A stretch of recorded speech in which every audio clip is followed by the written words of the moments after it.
Alright, Shalom. First and foremost, before I get started, I'd like to give all praise, honor, and glory to where it's due to Yahweh, Bahashem, Yahushai, Bahashem, Chadash. Double honors as always to the apostles, bishops, elders of Great Millstone who were well and who tell us the truth. As you see the title, let's say, to reign, you must first suffer. To reign, you must first suffer. So in order to reign, because that's what we want to do. We want to reign. We want to be joint heirs with the Yahushai, as we're going to get to in Romans, the 8th chapter, as well as 2 Timothy 2, Revelation 2, Revelation 3, and let me just put on some background music real quick. Let's see what this says.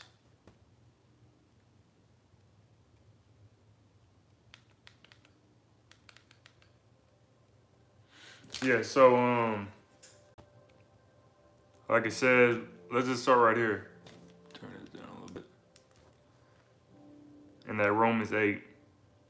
Romans 8 and verse 17, verse 16. The Spirit itself beareth witness with our spirit that we are the children of the Most High. And if children, then heirs, heirs of the Most High, and joint heirs with the Mashiach.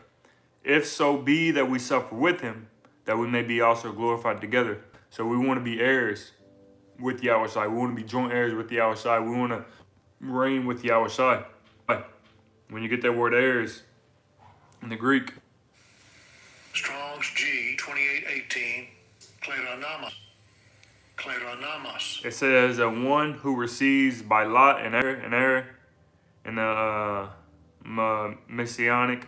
It says one who receives his allotted possession by right of sonship, one who has acquired or obtained the portion allotted to him. So we want to obtain the portion allotted unto us. We want to receive salvation. We want to receive joint heirship with Yahushai, like it says, his allotted possession. We want to receive our possession. Just as Yahushai received his possession, we want to receive our possession. Willing we're part of the elect.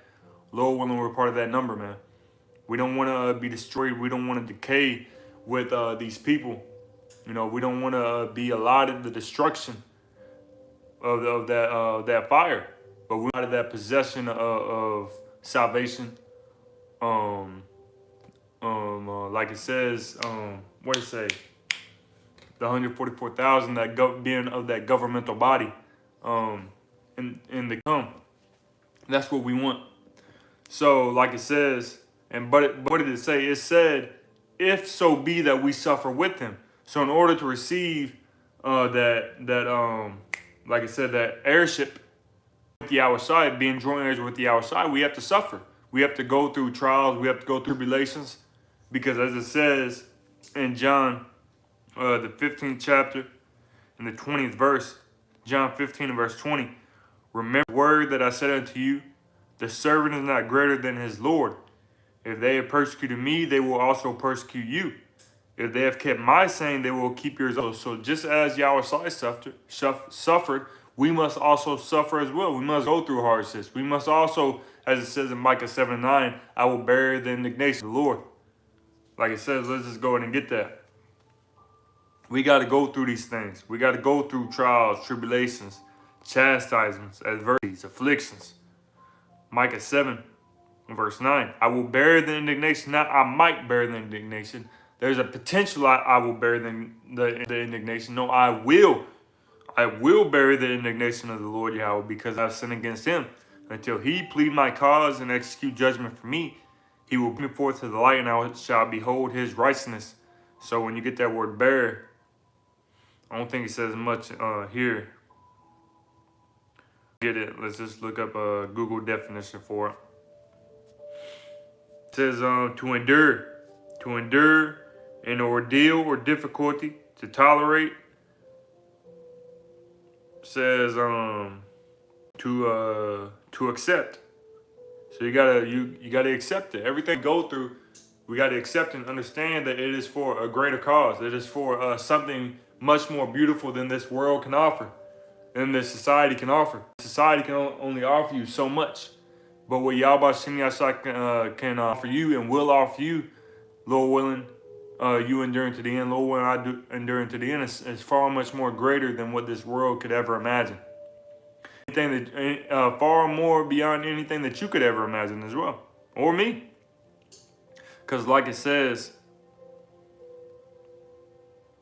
I have not seen, I believe it's in 1 Corinthians, the second chapter, 1 Corinthians 2 and verse 9, but as is written, eye hath not seen, nor ear heard, neither have entered into the heart of man the things which the Most High hath prepared for them that love him.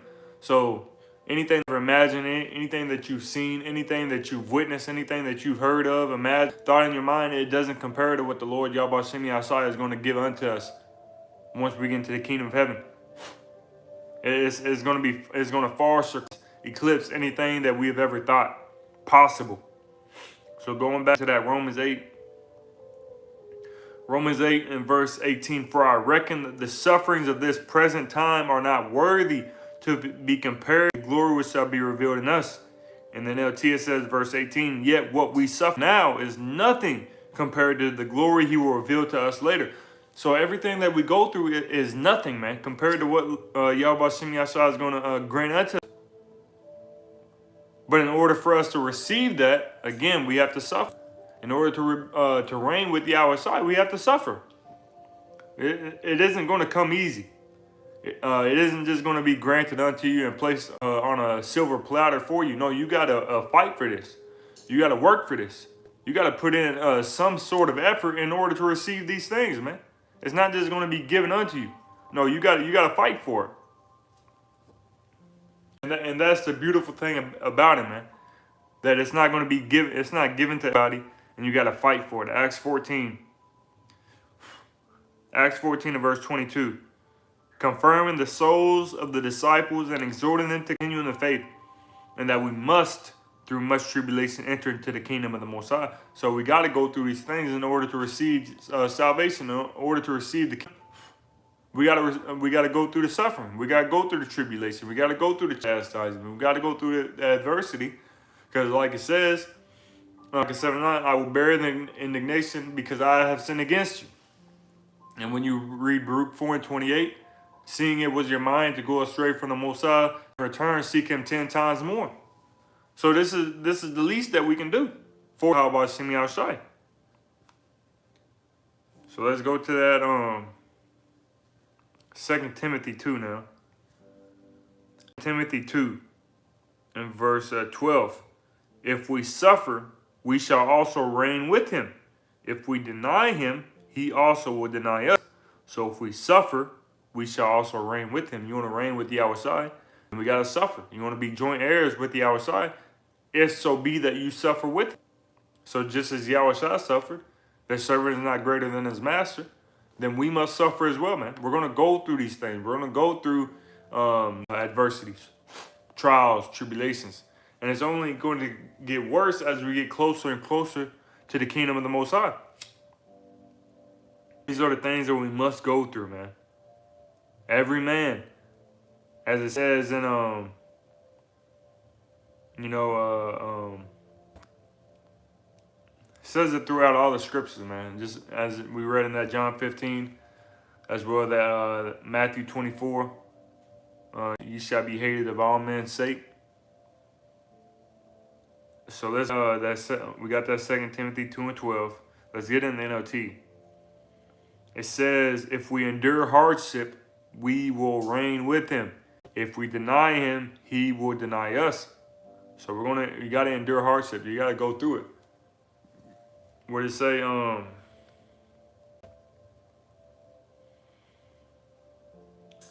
1 Timothy 6 and verse 12.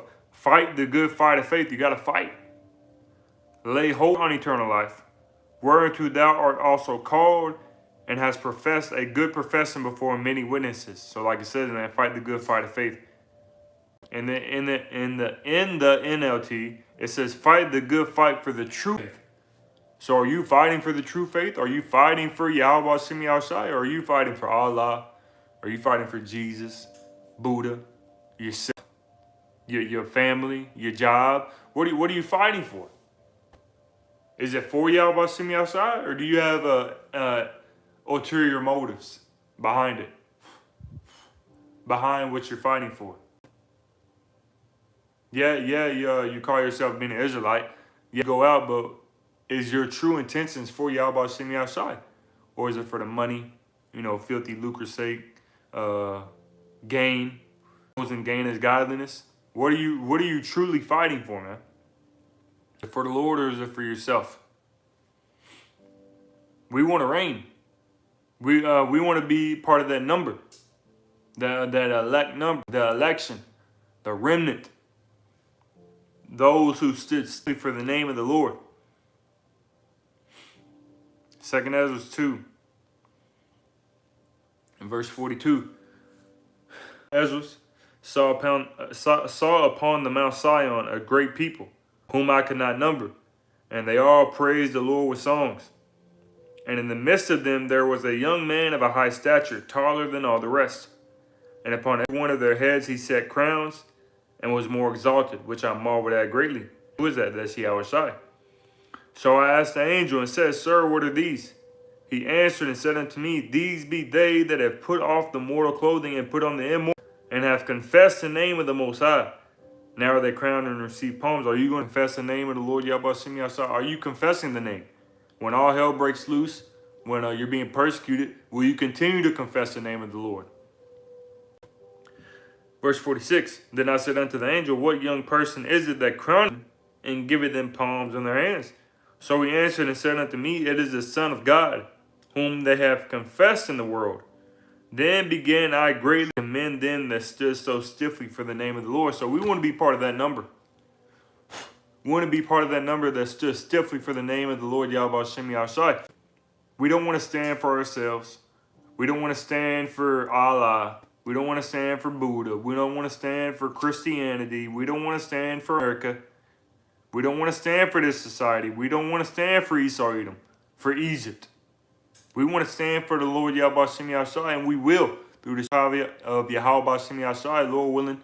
I'll be part of the elect, Lord willing, you be part of the elect, and that we stand stiffly until the very end, because we are coming into very trying times, very scary times, as it reads in 2 Timothy, the 3rd chapter. Remember this also, that in the last days perilous times shall come, and we are in the last days, and we are in perilous times. And it's only going to get worse as we get closer and closer to the end. It's not going to get better. It's going to get worse before it gets better, man. A lot worse. We want to stand stiffly. We don't want to stand for ourselves. We don't want to stand for this society. We condemn this society. We expose society. We chant down this society. We're not uplifting this society. We're not uplifting this world, but we're chanting the downfall of America, aka Babylon the Great. And these are beautiful times we're living in. Magnificent times we're living in.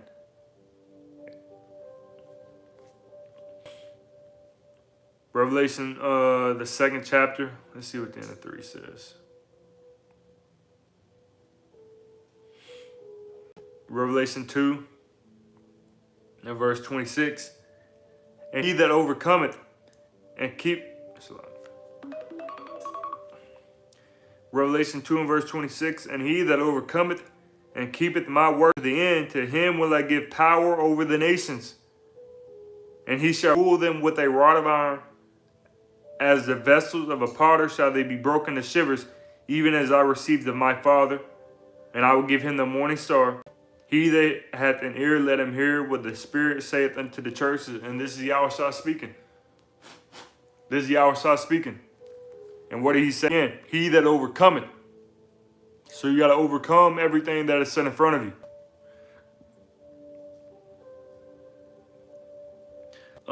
Overcometh in the blue letter. Strong's G 3528. Nikao. So he that overcometh, Nikao, to conquer, to carry off the victory, to come off victorious. So we want to come off victorious with everything that is being set in front of us, and what is going to be set in front of us as we get closer and closer to the end. Just as Yahushua was victorious, just as Yahushua overcome. Well, I believe it. It's like it says, even as I received of my Father. See what verse 3 says. Chapter 3. Revelation 3 in verse 21. To him that overcometh will I grant to sit, Shalaki. To him that overcometh will I grant to sit with me in my throne, even as I also overcame and am set down with my Father in his throne. So Yahweh overcame. So we want to overcome as well. You don't want to be overcame, but you want to overcome. You don't want to let anything that is set in front of you overcome you, but you want to overcome it. We'll end it off right there in that Romans 8. Romans 8 and verse 35. Who shall separate us from the love of Hamashiach? Shall tribulation, or distress, or persecution, or famine, or nakedness, or peril, or sword? As it is written, for thy sake we are killed all the day long. We are counted as sheep for the slaughter. Nay, in all things we are more than conquerors through him that loved us. So we got to be a conqueror. Just as Yahushua was a conqueror, we got to be a conqueror as well. Of the flesh, of this society. Conqueror. Strong's G 5245. Hupernikao. Hupernikao. It says to be more than a conqueror, to gain a surpassing victory. So we want to get the victory. We don't want to lose. And through the spirit and power of Yahweh Bahashem Yahushai, we will not lose. We will fight until the very end. As it reads in Ecclesiastes, strive for the truth unto death, and the Lord shall fight for you. So fight, give it your all. Romans 8 verse 37, nay, in all these things we are more than conquerors through him that loved us. For I am persuaded that neither death, nor life, nor angels, nor principalities, nor powers, nor things present, nor things to come, nor height, nor depth, nor any other creature shall be able to separate us from the love of the Most High, which is in Hamashiach Yahushua our Lord. So fight, man. Fight until the bitter end. No matter what is set in front of you. Got one more. Gotta get this food out the oven. 2nd Ezra 7 and verse, is it 7? Might be 8. Let me see. 2nd Ezra's. Okay, 7. 2nd Ezra 7 and verse 57. Then answered he me and said, this is the condition of the battle, which that is born upon the earth shall fight. So these are the things that we must go through in order to inherit everlasting life, and in order to inherit salvation, to be heirs and joint heirs, and to reign with Yahushua. Verse 58, that if he be overcome, so if you're overcome by the things of this society and what is set in front of you, he shall suffer as thou hast said. So you're going to lose and receive judgment. But if he get the victory, if you overcome what is set in front of you, he shall receive the thing that I say, that everlasting life. What is that? Salvation. What is that? You being able to sit with Yahushua on the right hand side of the Heavenly Father. Verse 59, for this is life whereof Moses spake unto the people while he lived, saying, choose thee life that thou mayest live. Choose life. Because when you choose a society, you're choosing death. You're not choosing Yahweh Shem Yahshai. You're not choosing the ways of the Lord, but you're choosing your own ways and the way of this society. So, Lord willing, this lesson was edifying to the spirit, to the body, and to the fold. And before I end it off, I'd like to give our praise, honor, and glory due to Yahweh, Bahashem Yahushai, Bahashem Chakwadash, and the bones as always to the apostles, bishops, elders of Great Millstone. Until next time, Shalom.